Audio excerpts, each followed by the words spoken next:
Hindi ko alam kung ano ang tawag sa lulutuin ko, pero eto, patatas, piniprito ko muna siya para hindi sila madurog mamaya. Preview muna sa pusa ko habang piniprito ko yung patatas. Sarap ng buhay niya, no? Claudio. So, pwede na yung patatas. Itinabi ko muna. Kasi gigisa ko yung bawang. Sunod na natin yung sibuyas. Kaya lang natin siya dyan maluto hanggang sa bumango.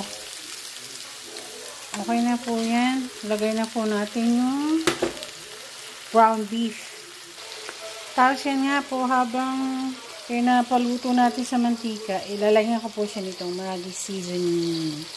So, ito na po ang ilalagay ko, hindi toyo. Kasi para malasa na siya. Ayan, konti lang.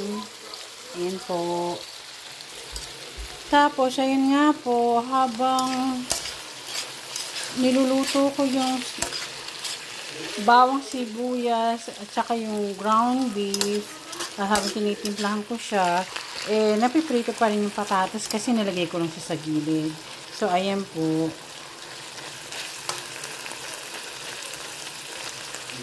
Yan. Lulutuin pa natin ng kaunti yung corned beef or ground beef, sorry. Tinimplahan ko na po pala siya ng konting asin at saka paminta. Dinurog ko po yung paminta.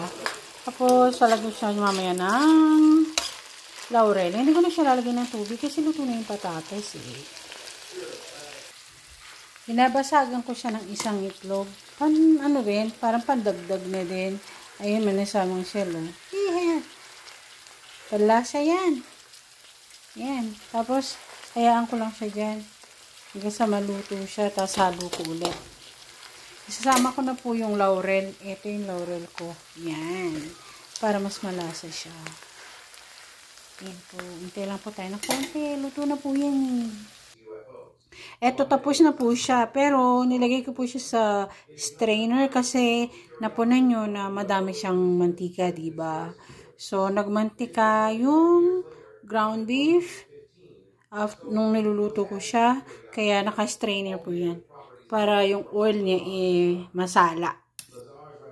Pero, ready na po siyang kainin. Ayan po. Maraming pong salamat.